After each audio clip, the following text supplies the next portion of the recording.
yang sangat kami cintai, kami muliakan, para perindu ridho Allah, pendamba Lailatul Qadar, hamba-hamba pilihan Allah. Alhamdulillah, malam ini Allah memberi kesempatan kepada kita untuk dengan Ramadan lagi, masih dengan Ramadan, merupakan karunia juga yang sangat agung keberadaan kita di tempat seperti ini. Semoga ini adalah perkumpulan yang benar-benar diridhoi oleh Allah, dan semoga Allah mengkabul hajat kita semuanya seperti yang telah Allah janjikan. Di malam-malam seperti ini, apalagi malam Ramadan 10 akhir, di hari-hari biasa, di saat-saat seperti ini, saat yang dikabul doa, saat Allah pernah mengkhabarkan melalui lisan baginda Nabi sallallahu alaihi wasallam bahwa Allah menanti hambanya yang mengadu di jam-jam seperti ini. Mana yang mohon ampun kepadaku akan aku ampuni, mana yang punya hajat akan aku penuhi hajatnya, mana yang punya permasalahan akan aku selesaikan permasalahannya.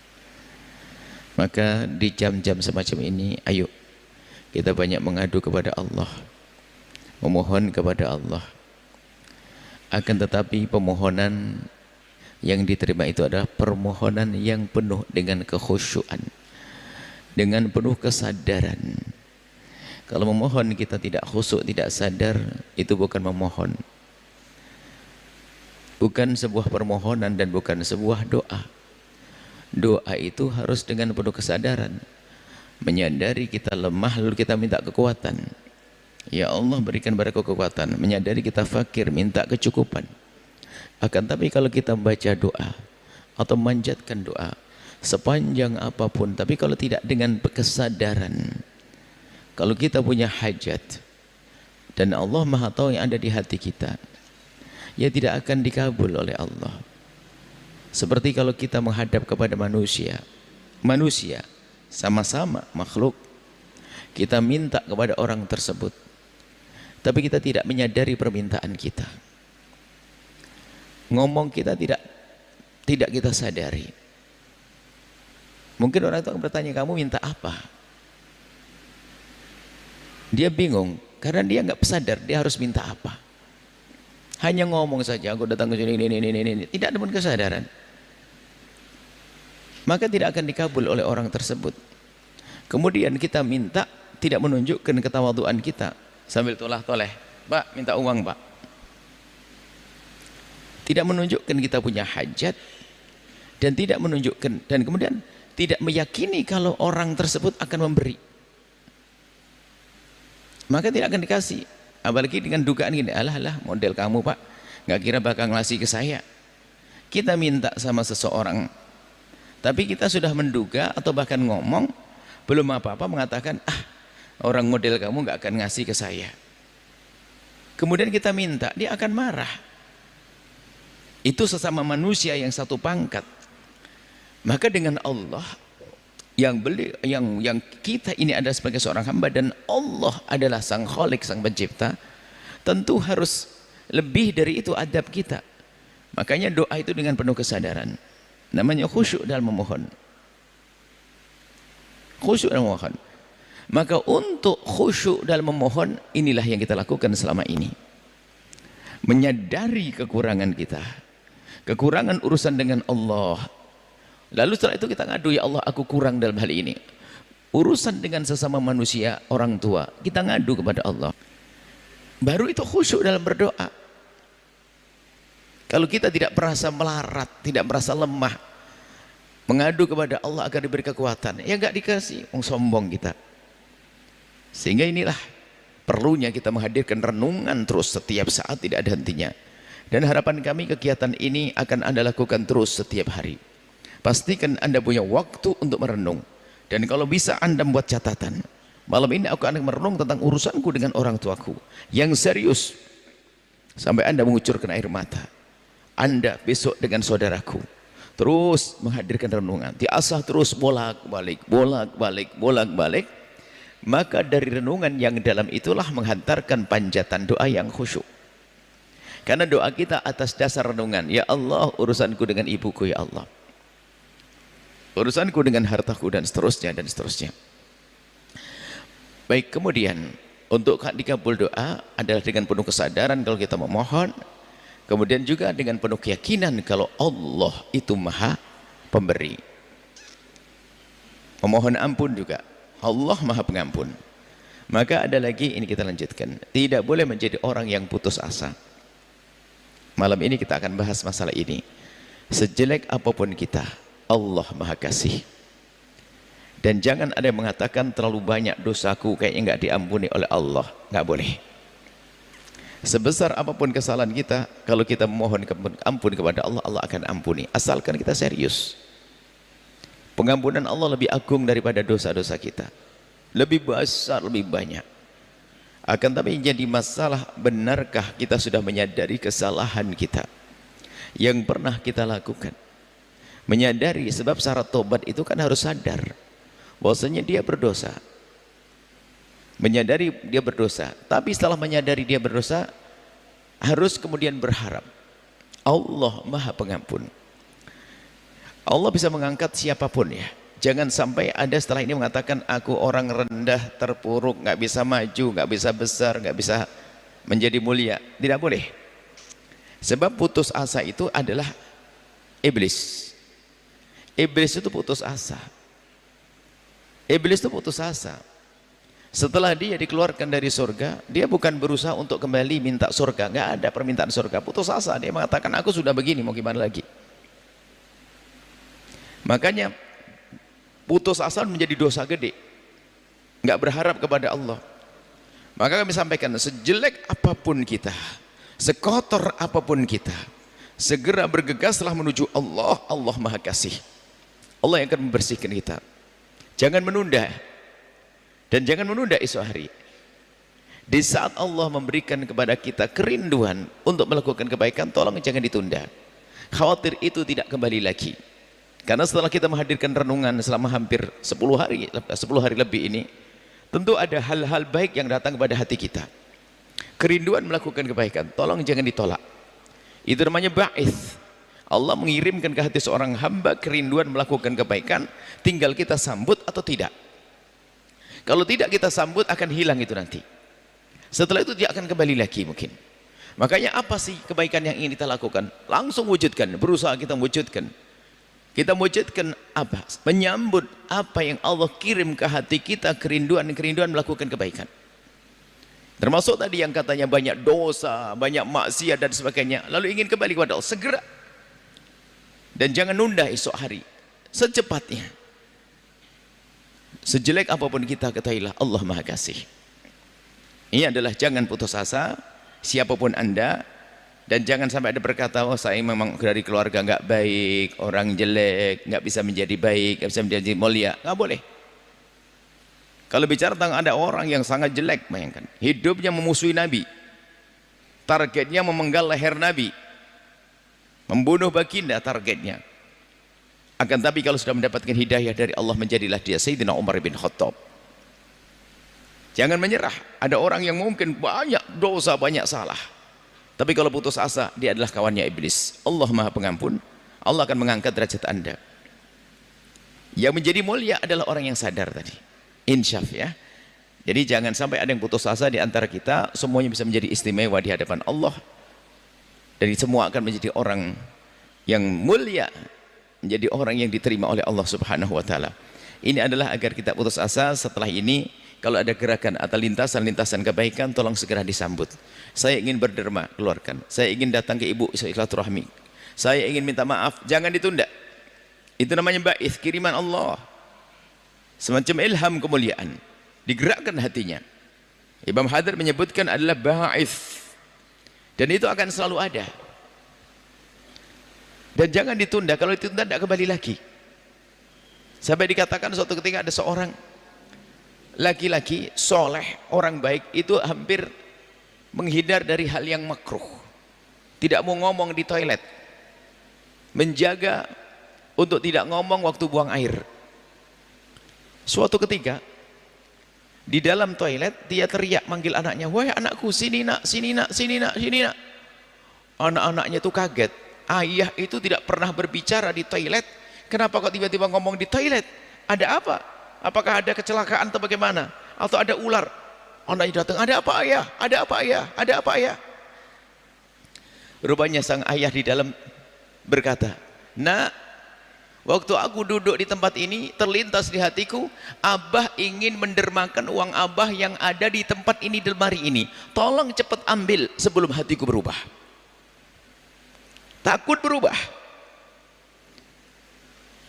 Bisa saja 5 menit berubah, makanya disampaikan. Sama, kalau Anda merindukan kebaikan, jangan Anda tunda. Karena kami yakin setelah kita merenung berhari-hari ini, banyak lintasan-lintasan kebaikan Allah berikan kepada Anda.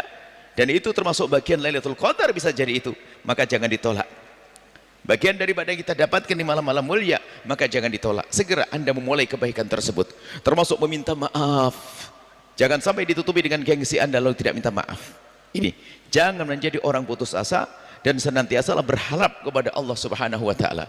Kemudian, ini singkat-singkat karena masih banyak. Kita pengennya 10 akhir Ramadan itu 30 hari. Ini kita lanjutkan. Yang kedua adalah urusan hasud. Penghancur dirimu, ada hubungannya dengan silaturahmi yang lalu. Pastikan kita menghapus hasud. Hasud ini Masya Allah mengerikan sekali. Kalau sudah ulama sekalipun, kalau hasud sudah lebih dari iblis. Sehingga kita diajari untuk berlindung kepada Allah dari hasutan orang hasud. Orang hasutannya orang hasud. Orang hasudnya menyeramkan, hasutannya menyeramkan. Min syarri hasidin idha hasad. Itu sudah hafal tiap hari. Hasud itu Masya Allah dosa makhluk manusia di muka bumi pertama adalah dosa manusia pertama di dunia adalah kisah Qabil Habil, hasud. Hasudnya Qabil, kisah Qabil Habil, kakak beradik.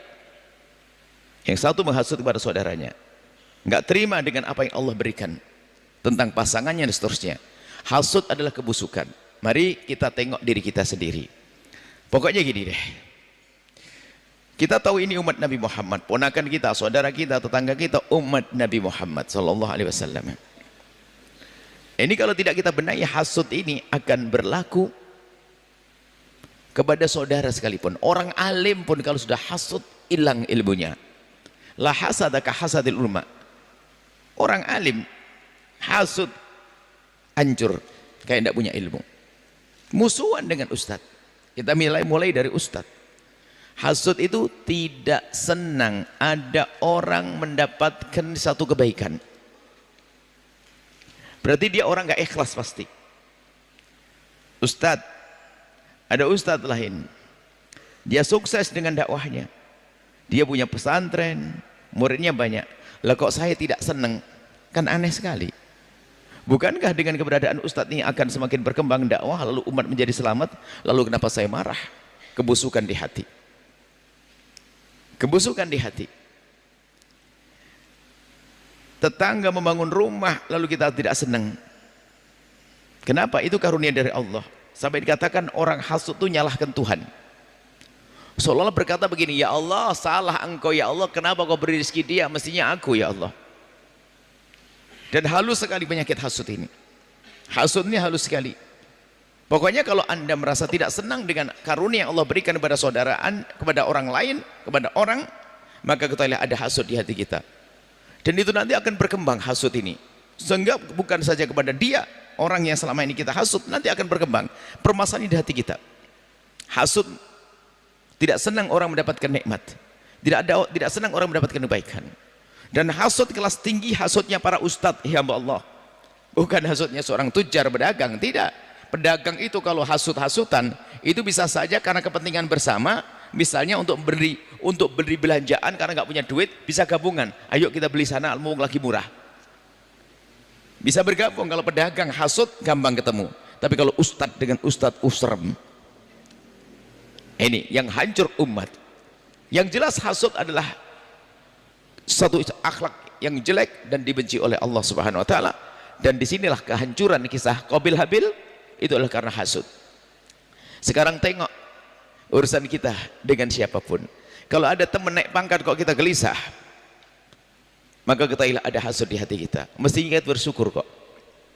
Dan orang hasud itu, orang menghasut, ngedengki itu tidak akan melampaui yang didengki, pastikan. Kalau ada orang menghasut temannya, dia tidak akan bisa melampauinya. Dia terlalu dari bawah. Selamanya. Kalau orang menghasut, pasti dia terus di bawahnya terus. Tidak akan bisa naik, karena dia masuknya dari bawah. Pengen menggerok-gerokoti, ngancurkan dia. Akan tapi kalau orang mengangkat orang lain, dia akan terangkat. Maka jadikan hidup kita, hidup menjadikan orang lain bangkit. Ini adalah mahabbah, karena cinta. Dan dibangun dengan silaturahmi yang kita bahas malam. Jadi kalau orang hasud itu kerjaannya meruntuhkan orang. Pengennya orang lain runtuh, hancur, nggak senang ada nikmat Allah berikan kepada orang tersebut. Dan ini kadang-kadang halus gak sadar, kadang kakak sendiri, adik sendiri, saudara sendiri. Ini kehinaan orang yang hasud. Makanya tolong koreksi diri sendiri. Jika semua ada di dalam diri kita tuh ada hasud. Tinggal kepandaian kita adalah memerangi. Memerangi hasud adalah mujahadah jihadun nafsi. Bagaimana memulai untuk memerangi hasud? Sama yang kemarin. Karena hasud itu tidak lain adalah sudah pecah hati kita. Silaturahmi tidak akan terjalin dengan orang hasud. Artinya kalau orang di dalam dirinya ada sifat hasud, dia lebih senang memisah. Silaturahmi tidak akan terwujud. Sehingga kalau yang kemarin kita ingat bahwasanya kita harus banyak mendoakan, sama. Kepada orang yang kita hasud, ayo kita pandai mendoakan, pastikan. Daripada kita runtuh nyungsap di bawahnya, lebih baik kita akan terbang, melambung tinggi bersama dia. Maka doakan dia dengan doa kebaikan. Kalau kita hasud sama seseorang, saya usaha kok nggak berhasil. Dia baru kemarin sudah sukses. Doain, ya Allah, tambahkan kesuksesannya Allah. Terus kita doakan. Dan daripada anda menjatuhkan dari bawah, anda dorong, anda yang terangkat. Makanya kalau ada ustadz hasud, ustadz hasud sama ustadz. Kadang-kadang marah, ada ustadz ngadain pengajian di sini marah, ada ustadz marah. Oh, rugi dia. La hasada ka hasadul ulama. Hasudnya ulama itu serem.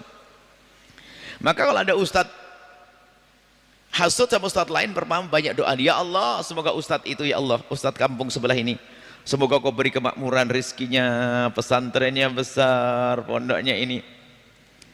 Makanya coba anda lihat, kalau ada ustadz kerjaannya ngomongin ustadz lain, ngejelekin ustadz lain, dia nyungsep, tidak akan percaya dia. Dan anda akan ketularan. Maka jangan duduk dengan ustadz yang kerjaannya menghasut, ngomongin kejelekan ustadz lain. Tidak ada udah, anda akan runtuh. Nggak akan dia mengungguli yang diomongin. Dan penyakit akan nular kepada anda. Kalau anda teman sama orang suka menghasut, anda akan ke bawah. Maka jangan dekat-dekat orang suka menghasut orang lain. Tapi dekatlah anda dengan orang yang suka memberikan motivasi, anda pun akan dimotivasi. Dekat orang yang mengangkat orang, maka anda pun akan terangkat. Jadi mendoakan ya. Dan doa itu sendiri harus waspada ya. Kami selalu mohon kepada Allah begini, dalam panjatan doa kami. Hasut ada. Namanya manusia, jangan ngomong saya nggak ada hasut, ini sombong banget dia. Kayak sudah jadi kayak malaikat ya. Ada hasut, cuman kemenangan kita adalah kita perangi dari menghasut menjadi mendoakan. Dari membenci agar tumbuh cinta, kita mendoakan kebaikan. Kita dalam panjatan doa begini, kalau kita lagi nggak enak sama seseorang, makanya guru mulia suatu ketika waktu kita pulang, dia mengingatkan, ya jangan lupa, banyak kamu mendoakan orang yang seperjuangan denganmu. Doain ustadz. Ternyata kasus ustadz mendoakan ustadz lain itu tidak gampang. Doa yang serius. Pengennya pondoknya sendiri yang paling gede, barangkali seperti itu. Pengennya, sehingga doain ustadz lain tidak gampang. Yang ada adalah diam-diam doain hancur, naudzubillah, hasud. Maka dengan mendoakan ini dahsyat. Sehingga kita lanjutkan untuk silaturahmi dengan mendoakan, untuk bersihkan hati kita doakan. Kalau kita mulai ada gelisah, hasud, kok tidak senang ada orang sukses, rugi kita. Ya Allah, tambahkan kesuksesannya Allah. Ya Allah. dan kita sebut-sebut kebaikannya. Kita mendoakan. Nah, dalam doa itu sendiri kita harus waspada. Sehingga kadang kita sampaikan dalam panjatan doa, ya Allah, jika kami menghasut seseorang karena kesuksesannya, ya Allah, jika kami mendengki seseorang karena kesuksesannya, kami sampaikan, tambahkan kesuksesannya ya Allah, dan hilangkan dengki di hati kami. Tambahkan kesuksesannya dan hilangkan dengki di hati kami. Kebalikannya, ya Allah, kami tidak ingin ada orang hasut kepada kami. Kalau ada orang hasut kepada kami, dia tidak akan menjadi pendukung dalam perjuangan kita. Yang kedua, dia sendiri menjadi orang yang akan sengsara. Maka kita berdoa, ya Allah, jika ada orang mendengki kami karena kesuksesan kami, jika ada orang mendengki kami karena kesuksesan kami mohon berikan kepadanya seperti yang kau berikan kepada kami, dan hilangkan dengki di hatinya. Hilangkan dengki di hatinya. Mungkin kita merasa ada orang mengganggu kita, jangan digunjing, nggak ada gunanya. Jangan diomongin, nggak ada gunanya. Kalau anda dihasut sama seseorang, nggak usah cerita ke orang lain, dan itu belum tentu benar. Misalnya ada orang menghasut saya sebagai ustadz, ustadz menghasut saya, lalu saya cerita kepada ustadz yang lain, berarti saya telah mengadu domba. Nggak perlu saya cerita, saya cukup mengadu kepada Allah. Kalau saya merasa diganggu oleh seseorang, perjuangan saya diganggu, nggak perlu saya cerita-cerita banyak orang. Kita tinggal doain, ya Allah, ada orang mengganggu saya, dia menghasut saya, kami mohon berikan kepadanya seperti yang kau berikan kepada kami, dan hilangkan dengki di dalam hatinya. Cukup. Kenapa kalau kita batasi dengan doa semacam ini, reaksi kita membahayakan. Reaksi kita adalah menggunjing, seolah-olah membela. Nggak ngerti, kita mau berdakwah kok dilarang, Ustadz apaan itu? Nah, akhirnya kita jadi jelek. Maka gak ada perlunya kita menuruti. Ya, kalau ada orang menghasut, gak usah dibalas dengan emosi. Bahkan kata Syekh Mutawalli Sya'rawi, kalau ada orang menghasutmu, faham kau, katanya, jika ada orang menghasutmu, fahamilah dirimu bahwa itu tanda ada kesuksesan di dalam dirimu. Tinggal kau bersyukur kepada Allah. Sambil beliau guyon, ya Allah, perbanyaklah orang yang hasut kepadaku. Artinya apa? Berarti semakin sukses aku. Ini kalau ada orang mengganggu saja kok bingung, dihasut, marah-marah, nggak usah. Kasihan orang menghasut itu. Ustadz menghasut, naudzubillah. Gimana Ustadz menghasut? Rugi dong dia. Sehingga lihat, kalau ada orang menghasut kita, kita doakan supaya kita tidak punya reaksi negatif. Ya Allah, jika ada orang menghasut kami karena kesuksesan kami, berikan kepadanya seperti yang kau berikan kepada kami. Hilangkan hasut dengki di hatinya. Tapi kalau kita punya hasut, dulu doa kami begini. Doa kami begini semula. Ya Allah, jika kami menghasut kepada seseorang, dan tentu ada, kami menghasut pada seseorang, ya Allah, berikan kepada kami seperti yang kau berikan kepadanya, dan hilangkan hasut di hati kami. Doa itu seperti itu. Berikan kepada kami seperti yang kau berikan kepadanya, dan hilangkan hasut di hati kami. Cuman setelah kami merenung, ini doa ini masih ada sisa hasut, masih ada sisa dengki kayaknya. Kenapa? Saya menginginkan seperti yang ia dapat. Sehingga harus kita rubah itu. Ya Allah, kalau kami menghasut seseorang karena keberhasilannya, tambahkan keberhasilannya dan hilangkan dengki di hati kami. Akhirnya saya rubah, saya tidak berani minta seperti yang diberikan kepada dia. Kenapa? Khawatir itu masih sisa hasut. Hasut halus sekali. Ya Allah, berikan kepada kami seperti yang kau berikan kepada dia. Lah, itu kan hasut, kan mukadimahnya begitu. Kita menginginkan seperti itu. Cuman tambahannya, kalau hasut beneran, hancurkan dia. Sehingga ya Allah, jika kami menghasut kepada si fulan karena kesuksesannya, kami mohon tambahkan kesuksesannya ya Allah, dan hilangkan hasut di hati kami. Dengan doa begini, apakah saya tidak dapat? Akan janjikan kemarin, kalau kita doain orang lain kita dapat kok. Tapi di saat mengatakan berikan kepada kami seperti yang kau berikan kepadanya, khawatir masih ada sisa-sisa hasut. Nah, ini ada hubungannya dengan yang sebelumnya. Silaturahmi terjalin dengan banyak mendoakan orang, sehingga tidak ada caci maki, tidak ada mendoakan sengsara, tidak ada akan menghendakkan kehancuran. Ayo kita merenung semuanya, sama saudara, sama kerabat. Kadang hasut gak tanggung sama saudaranya, sama adiknya. Dan hasut itu muncul karena hilangnya cinta. Hasud itu muncul karena hilangnya cinta. Sebab kalau Anda mencintai adik Anda, pasti di saat dia sukses Anda bangga, senangnya tiada kira. Tapi di saat Anda sudah mulai, di saat adik Anda sukses kok nggak senang, subur di hati Anda hasud tadi. Hilangnya cinta. Dan bersama hilangnya cinta banyak kejahatan nanti yang akan muncul. Sehingga ini silsilah silaturahmi yang 3 hari terakhir ini harus kita benahi benar, kita seriusi. Hasud ini luar biasa dahsyat. Di antara kakak adik, ustadz muda, hasud-hasudan. Adiknya itu jualan baju saja, baju koko dimarahi. Lalu berkata, aku kan sudah jualan di toko sebelahmu, kenapa kamu jualan lagi? Kalah sama ibu-ibu di pasar yang jualan baju koko, jejer jualan baju koko semuanya, nggak ribut. Ini di pondok itu berantem antara kakak adik, gara-gara jualan bakwan. Hasud menyerang ulama juga, hasud menyerang ahli ilmu. Jadi serem banget. Sudahlah, jangan hasud, rugi deh. Penyakit menghancurkan itu, bikin kita rendah, gak maju-maju. Sehingga kita rubah. Kapan kita mulai gelisah dengan keberhasilan seseorang, hati kita kotor, bersihkan, ya Allah, tambahkan kesuksesannya Allah. Kalau boleh kita tambah modal, beres. Malah setelah kita memberikan kepada dia, kita memiliki dia. Karena kita, kapan kita memberi kepada seseorang, hati kita mulai mencintai dia, mau tidak mau. Kemarin kami ingatkan, kalau Anda lagi marah, dendam sama seseorang, hasud sama seseorang, Anda berikan sesuatu kepada dia, kebaikan, maka hasud akan hilang. Diam-diam Anda memiliki dia, Anda mulai mencintainya. Di saat Anda mulai mencintainya akan hilang hasud. Setelah itu akan Anda mudah berbuat baik. Ingat, kalau Anda mulai menghasut sama seseorang, sudahlah. Anda ustadz dengan ustadz, Anda sebagai seorang ustadz, kok mulai hasut dengan ustadz tertentu, mungkin dia ustadz muda baru datang kok mulai sukses, Anda ambil bagian untuk mengangkat dia, Anda bantu dia. Tiba-tiba hasut di hati Anda hilang. Kenapa? Anda sudah memiliki dia. Dengan memberi Anda telah memilikinya. Maksudnya dengan memberi Anda merasa punya andil.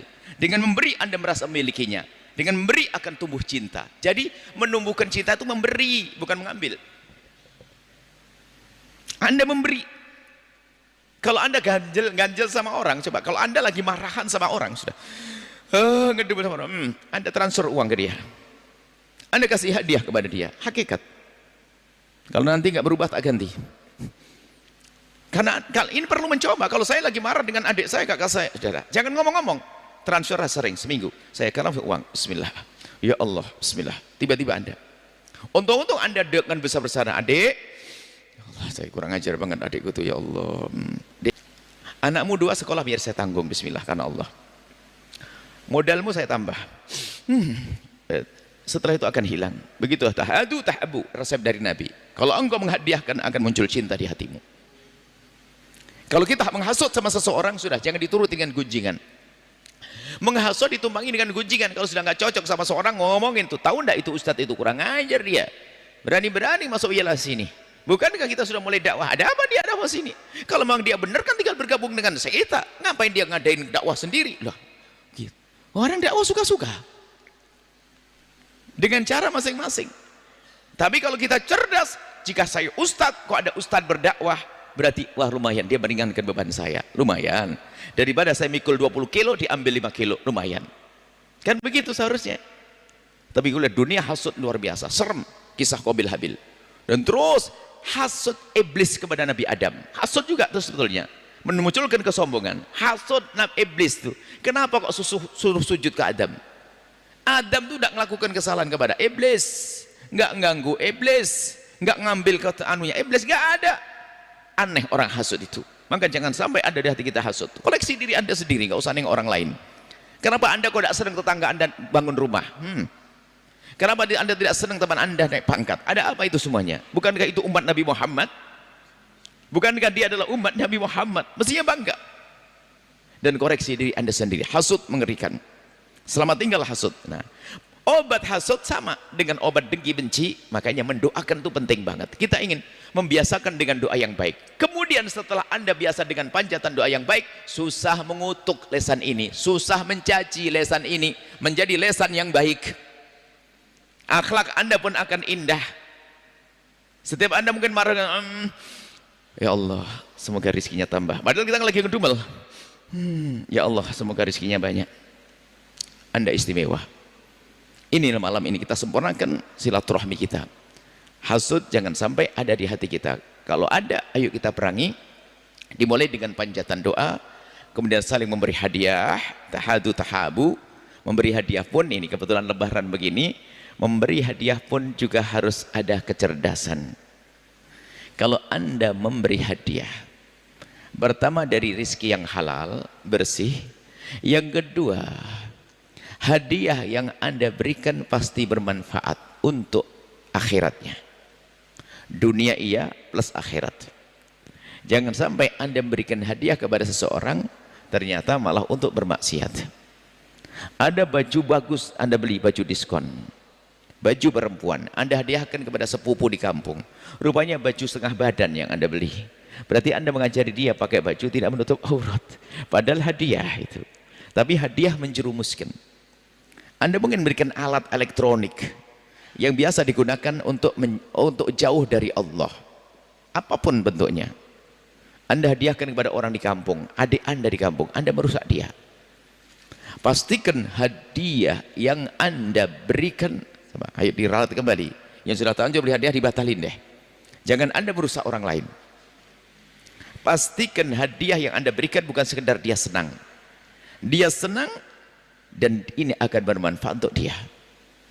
Khususnya manfaat akhirat. Berarti Anda memberinya dengan cinta. Dahsyat. Kadang kita memberinya asal saja, begitu saja. Kemudian di akhir majelis ini kita akan mencoba murojaah kembali ke belakang. Kita murojaah kembali, hari ini kita akan sekelumit tadi tentang hasud ya. Hasud ini penting banget, ada hubungannya dengan silaturahmi. Dan juga di saat silaturahmi nanti tentu kita tetap dengan adab. Kita akan berkunjung kepada saudara, sanak kerabat. Jadi kalau bahasa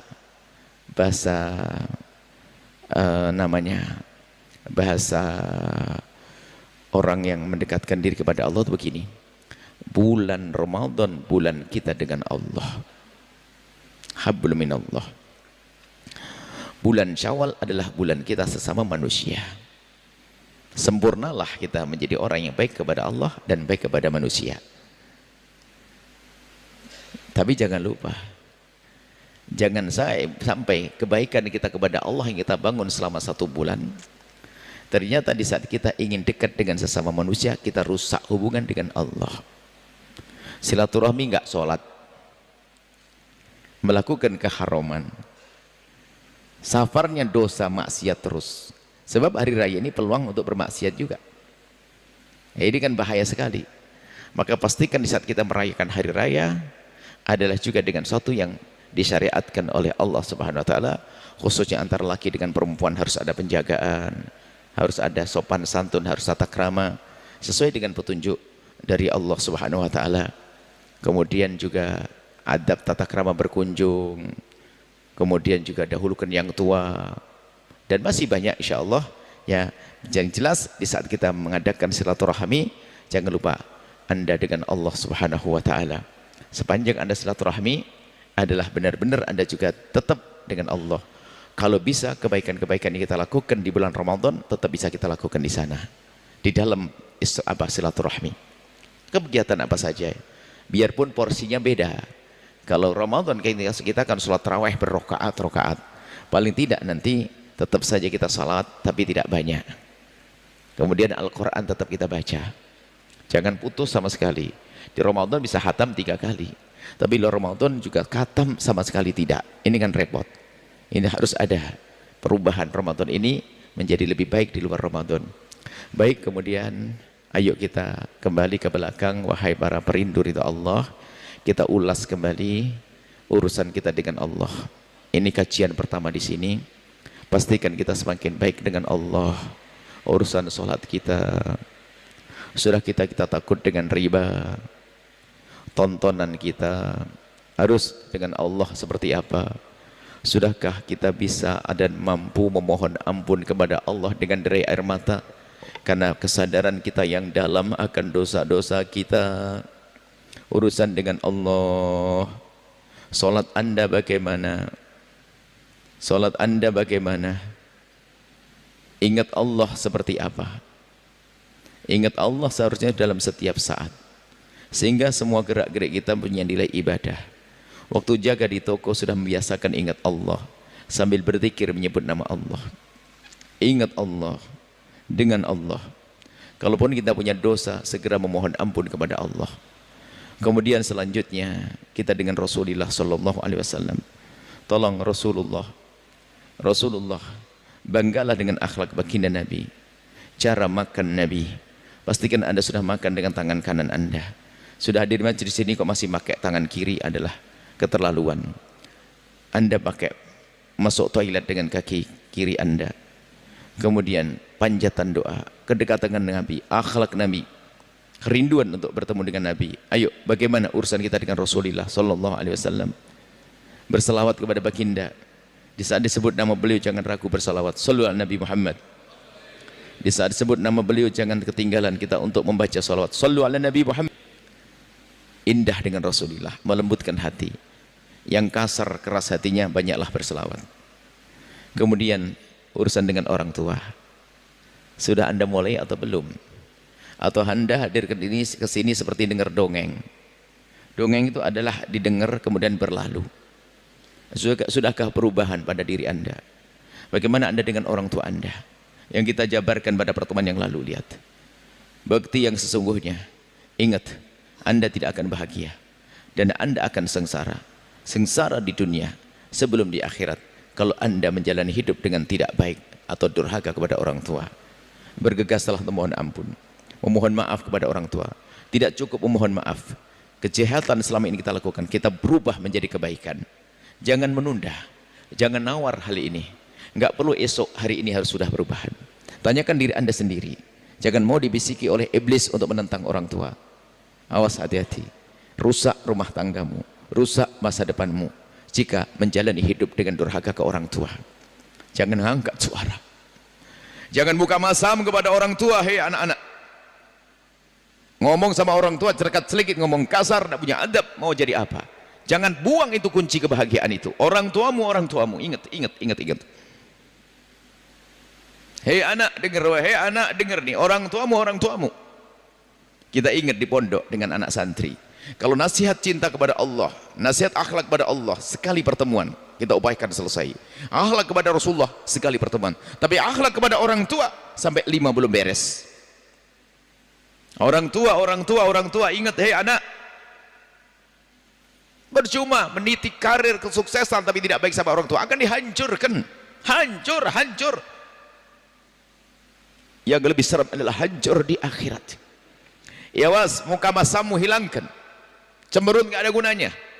Yang enak sama orang tua, mengabdi pada orang tua. Tolong hei suami, ajari istrimu agar semakin baik dengan orang tuanya, bukan orang tuamu.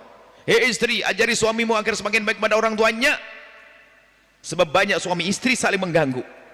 Ada istri melarang suaminya berbuat baik kepada ibunya. Oh, ada istri kalau suaminya lagi transfer kepada ibunya sendiri, marahnya. Itulah jin pakai kerudung dia. Perusak dia, hati-hati. Wahai istri yang solehah, dukung suamimu untuk berbuat baik pada orang tuanya. Hei suami, jangan salah baca kitab. Ada kitab Uqudul Ijen itu. Ada suami salah paham baca. Bacanya ngantuk sambil tidur. Berkata, kamu sudah diserahkan oleh bapak ibumu padaku, maka kamu harus patuh padaku. Gak perlu kamu rumah ibumu, gak usah ke sana. Lah kok diajar kurang ajar, salah baca kita. Laki-laki hebat akan memfasilitasi, membiayai, memberikan motivasi, semangat istrinya untuk berbuat baik pada orang tuanya. Itu suami hebat. Suami hebat membantu istrinya untuk menjadi wanita yang berbakti pada orang tuanya. Ingat, kita jelaskan kemarin, kalau Anda sebagai seorang suami ngajari istri yang jelek pada orang tua, Anda sendiri yang rugi. Kenapa? Istri Anda menjadi istri yang tidak solehah. Istri durhaka kepada orang tua. Mau titip benih di rahimnya, nanti akan muncul anak lebih durhaka dari dia. Hati-hati. Ingat orang tua. Orang tua. Hei anak, gara-gara milih sekolah saja beda. Pengen masuk kuliah. Orang tuanya nggak setuju. Dia meminta kuliah. Akhirnya berbedaan terus sampai berantem. Gara-gara mau kuliah, katanya kuliah pengen sukses. Kau hancurkan dengan tidak ada adab. Hei anak-anak muda, dengar anakku yang ganteng, solehah. Lihat ibundamu, ayahandamu. Kadang orang tuanya itu nggak mampu. Dia memaksakan harus ngambil kuliah dengan biaya yang berat. Setiap hari orang tuanya tersiksa dengan anaknya. Bagaimana akan bahagia hidupmu? Kau seksa orang tuamu setiap saat. Awas muka masam. Apalagi ada gara-gara mohon maaf cinta sebelum waktunya. Pilihannya. Naudzubillah. Sengsara orang semacam itu. Kemudian ini orang tua ya, awas orang tua. Ini kita ngulas saja agak panjang karena orang tua ini penting sekali. Kalau kita belajar ngajar, kalau seandainya ada santri, seandainya kita diberitahu oleh Allah kalau dia durhaka sama orang tua, nggak perlu diajari, repot dia, nggak bisa bener ini.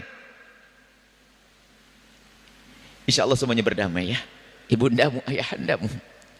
Kami rindu kalian, Anda sukses semuanya. Amin.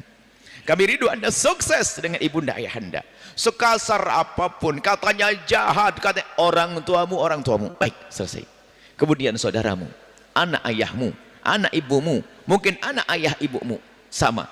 Bisa saja ayah ibunya sama. Bisa saja saudaramu seayah. Khususnya ini saudara seayah, beda ibu, saudara seibu, beda ayah. Kadang-kadang disinilah setan main. Setan main di sini hanya beda ibu saja diajak perbusuan.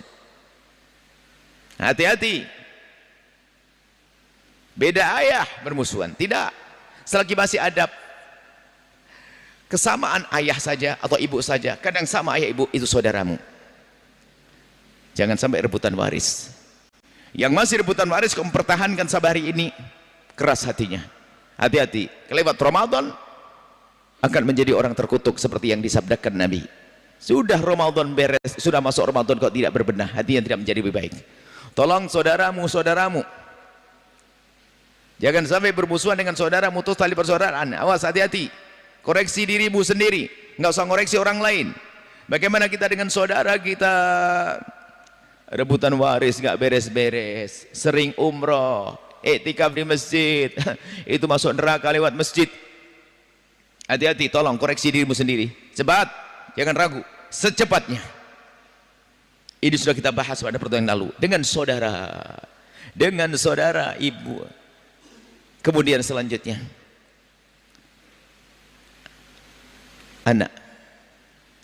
anak-anakmu di mana? Kalau Anda merindukan anak untuk sukses menjadi jenderal, dokter, insinyur, ayo bagus. Tapi jangan lupa kenalkan Allah. Kalau dia tidak kenal Allah, dia nanti akan menuntut. Dia tak tahu menjadi seorang pejabat tinggi, kaya raya, hebat, sukses. Zalim, jahat, karena tidak kenal agama. Bapaknya tidak pernah ngajari agama. Bapaknya katanya ahli ibadah. Bapaknya ahli ibadah, umroh, haji, puasa, sholat. Ternyata setelah di alam barzah dapat kiriman kejelekan, dihinakan orang tuanya oleh anaknya. Hati-hati, anak-anakmu boleh jadi insinyur dan harus di dunia ini menjadi orang-orang mumpuni ilmu dunianya untuk melestarikan semesta. Tapi jangan lupa urusan akhlaknya, urusan dengan Allah. Anak Anda harus kenal Allah. Didik yang benar. Didik yang benar. Dan kita sudah beri kemarin cara-cara. Kalau bagaimana mendidik anak, termasuk mendidik anak badung, anak bandel. Lihat, ingat, anakmu adalah anakmu. Harus kita kenalkan kepada Allah. Dan kita nomor satukan. Kalau kita bisa biaya fakultas kedokteran dengan ratusan juta, maka untuk keselamatan di akhirat lebih dari itu seharusnya. Kalau kita bisa biaya kuliah anak kita mencari ilmu dunia dengan puluhan juta, untuk agama seharusnya lebih besar dari itu. Kalau kita sadar akhirat, tolong sadar akhirat, hai hamba Allah.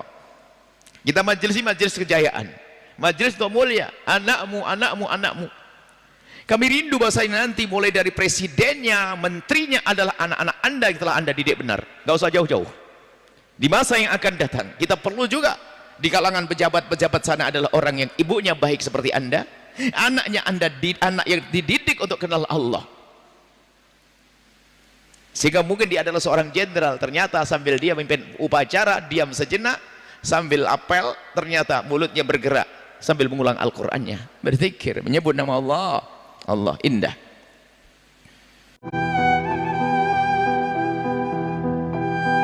Ya Allah, air di pesantren kami sangat terbatas saat kami akan berwudu.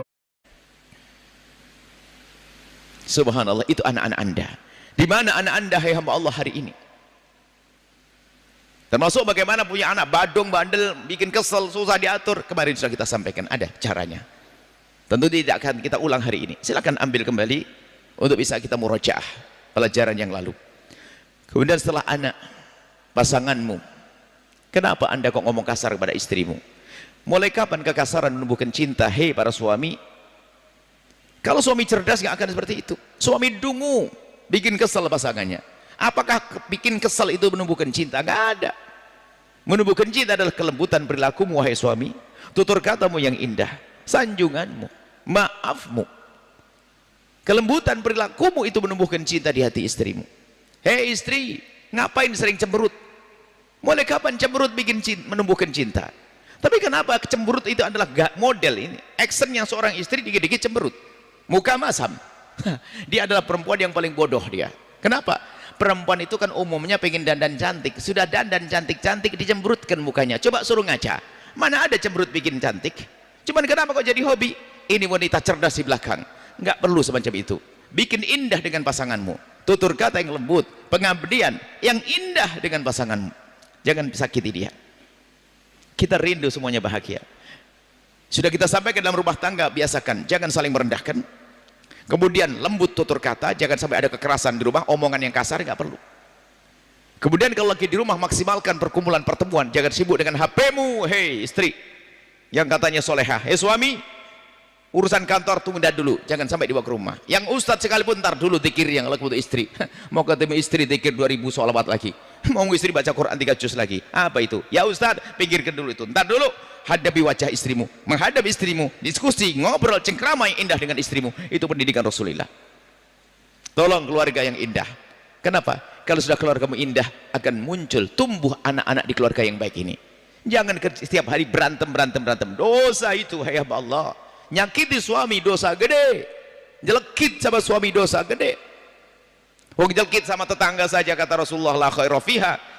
Nggak ada baiknya perempuan itu yang katanya ahli sholat. Kan disebutkan perempuan ahli sholat, ahli ibadah. Ya Rasulullah, ada perempuan ahli sholat, ahli puasa. Terkagum-kagum sahabat Nabi. Cuman ya Rasulullah, perempuan itu suka nyakiti tetangganya dengan lesannya. Kalau ngomong jelekit, Nabi menjawab, la khaira fiha, nggak ada baiknya perempuan itu. Innaha min ahli nari, ahli neraka. Itu nyelekit sama tetangga ahli neraka.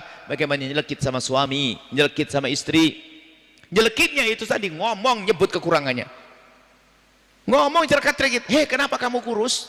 Hei kenapa kamu hitam? Hei kenapa kamu gemuk? Kenapa rambutmu keriting? Yang keriting pengen lurus orang, yang lurus pengen keriting. Ini kan manusia. Menyebut kekurangan pasangan, paling rendahnya mulut dia. Hati-hati. Kalau anda menyebut kekurangan pasangan anda tidak sadar bahasanya itu pelajaran pertama bagi pasangan anda untuk mencari kekurangan anda. Ujung-ujungnya nanti caci maki, saling mencari kekurangan, bodohnya hidup. Seperti itu, tolong pasanganmu yang indah, hai hamba Allah. Ternyata keindahan di surga nanti mukadimahnya indah di keluarga. Hati-hati yang rumahnya ribut terus, jangan-jangan ahli neraka ini. Karena pasti ada kezaliman. Rumahnya berantem, rumah tangga berantem terus, ribut terus. Ayo kalau tidak segera berdamai, neraka. Ternyata indah di surga, mukadimahnya indah di dunia. Subhanallah. Indah di surga, mukadimahnya Anda indah dengan orang tua, Anda indah dengan saudara, Anda indah dengan tetangga, Anda indah dengan pasangan. Itulah pendidikan Islam, pendidikan Rasulullah. Pasangan Anda, ingat, jangan sampai Anda menyakiti pasangan Anda. Tentunya ada beberapa hal, ini panjang kisahnya, tidak kita hadirkan di sini. Di pelajaran kita lalu pun juga singkat. Itu ada pendidikan keluarga secara khusus. Tapi kuncinya sama bahasanya itu tadi. Tidak biasa kita menyebut kekurangan. Kadang-kadang Masya Allah, memang tahu keringat kita ini kecut ya. Kalau dibilang oleh pasangan kita, bang keringatmu kecut, nggak enak, sudah tahu kecut, ya diam ini aja. Mana yang keringatnya wangi? Baginda Nabi SAW saja. Kayaknya kalau bukan kecut, bukan keringat kan begitu. Artinya mohon maaf, kadang-kadang sudah tahu begitu dia omongin. Bang mulutmu bau, tersinggung dia. Bahkan kadang-kadang begitu tajamnya mulut seseorang, laki-laki mengucapkan kalimat tidak indah itu bahkan di saat indah-indahnya keadaan. Mohon maaf. Seorang laki-laki ini, seorang istri sampai mengatakan, Buya, setiap saya digauli suami saya sudah nggak bisa, saya dingin sekali, saya nggak bisa. Kenapa? Suatu ketika lagi hubungan suami istri, mungkin hidung sang suami itu mendekati wilayah tertentu, ada aroma yang tidak enak. Mengatakan, kok bau itu Subhanallah, sakit hati seorang istri. Bodohnya laki-laki. Dia ngomong tidak enak, sakit hati. Seorang istri bilang mulutmu bau, sakit hati, sedih. Maka tolong Anda ini orang baik, orang muslim sejati, man salimal muslimuna min lisanihi wa yadihi. Orang muslim sejati terjaga lisannya. Urusan dengan pasangan tolong jangan celaka-celikit kalau ngomong, nyakiti pasangan. Dan masih banyak ini koreksi-koreksi. Kemudian setelah itu, bagaimana Anda dengan sesama umat Nabi? Bagaimana kita dengan umat Nabi yang ada dua kemarin? Umat Nabi yang banyak dosa. Gimana cara pandang Anda kepada mereka? Ini harus kita ulas kembali. Sudahkah Anda memastikan bahwa kalau Anda melihat orang terjerumus dalam kemaksiatan, yang ada di hati Anda adalah kesedihan terenyuh, lalu mohon kepada Allah, ya Allah, itu umat kekasihmu Nabi Muhammad mabuk judi, ya Allah ampuni dia, berikan petunjuk. Ingat, itu yang harus ada di hati Anda. Jangan merendahkan. Anda yang sudah menutup aurat, wahai ibu yang soleha, adik-adikku yang soleha, anak-anakku yang soleha, saudariku yang soleha di belakang, sudah menutup aurat dengan rapi, Masya Allah. Ternyata melihat anak tetangga belum menutup aurat, hati-hati, jangan rendahkan dia. Lalu berkata, astagfirullahaladzim, tiap hari nggak pakai kerudung, rok pendek. Nah, jangan Anda rendahkan. Kalau Anda merendahkan, hati Anda yang rendah saat itu. Yang ada adalah Anda memandang dia dengan cinta. Doakan di tengah malam, ya Allah, itu tetanggaku, anaknya cantik, tapi ternyata dia belum menutup aurat, ampuni dia dan mudahkan menutup aurat. Doa kebaikan, gak perlu doa jelek. Ada yang mau ikut patungan gak di bulan Ramadan ini? Kita alirkan air bersih ke Gaza. Kalau seandainya ini budaya ini jadi kebiasaan kita, yang lihat kemaksiatan di jalan, kecuali kita mendoakan Allah, dan Anda ternyata orang yang dikabul doanya, beres itu semuanya. Amar ma'ruf nahi munkar itu setelah panjatan doa. Kalau tidak, itu hanya action amar ma'ruf, Allahu Akbar, menegakkan kebenaran, tapi tidak dengan hati, nggak diterima, nggak dapat pahala dia. Panjatan doa ya. Jangan mandang orang bermaksiat dengan pandangan merendahkan, tapi pandangan kasih sayang. Kemarin orang yang bermaksiat. Kemudian yang kedua, orang yang bermasalah dengan Anda, yang zalim kepada Anda harus jadi orang hebat. Anda dijahatin sama dia, urusan pribadi Anda balas dengan kebaikan, panjatan doa kebaikan juga. Kalau Anda belum bisa,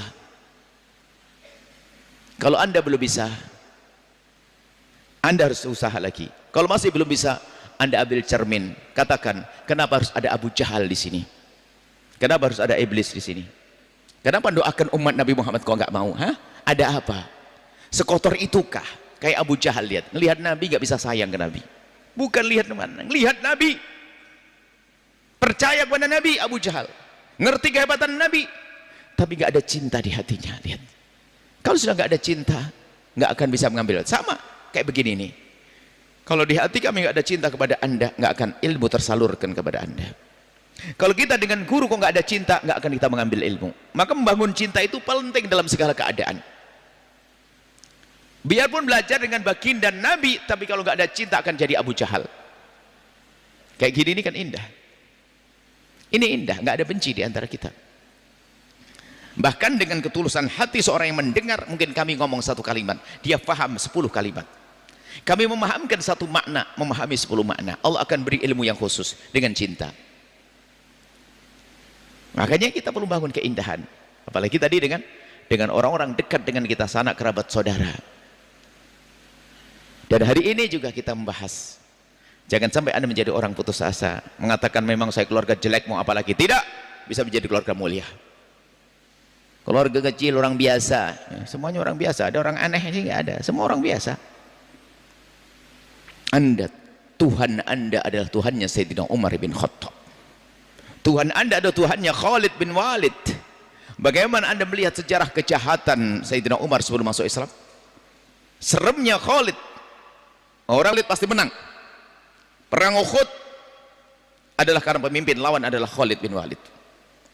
Umat Islam pura-puranda dengan kecerdasan Khalid, tapi ternyata Allah memberikan hidayah bagaimana menjadi panglima Islam yang dahsyat. Maka jangan ada nyerah ya, Tidak boleh berkata saya jelek begini mau gimana. Tidak, Anda bisa menjadi istimewa. Anda generasi anak Anda akan mengangkat derajat Anda. Yang penting tidak boleh Anda terus membiarkan diri Anda dikubang kehinaan, dikubang ketidakbaikan. Sebesar apapun dosa Anda, Allah Maha Kasih, Allah Maha Pengampun. Kemudian juga silaturahmi. Silaturahmi harus kita terus hadirkan insya Allah. Dan tidak sampai di sini saja. Harapan kami masih ada pertemuan-pertemuan lanjutan. Pengikat antara kita apa di antaranya? Kita saling berdoa di saat berpisah. Kemudian tolong ada amalan-amalan yang pernah kami hadirkan. Amalan mungkin kalau singkatnya keseriusan amalan, Anda harus punya amalan rutin yang Anda baca setiap saat. Sebab dikatakan amalan itu akan pengaruhnya besar dalam kehidupan kita adalah kalau kita istiqomahi. Yang punya amalan dari guru-guru mulia, silahkan lanjutkan.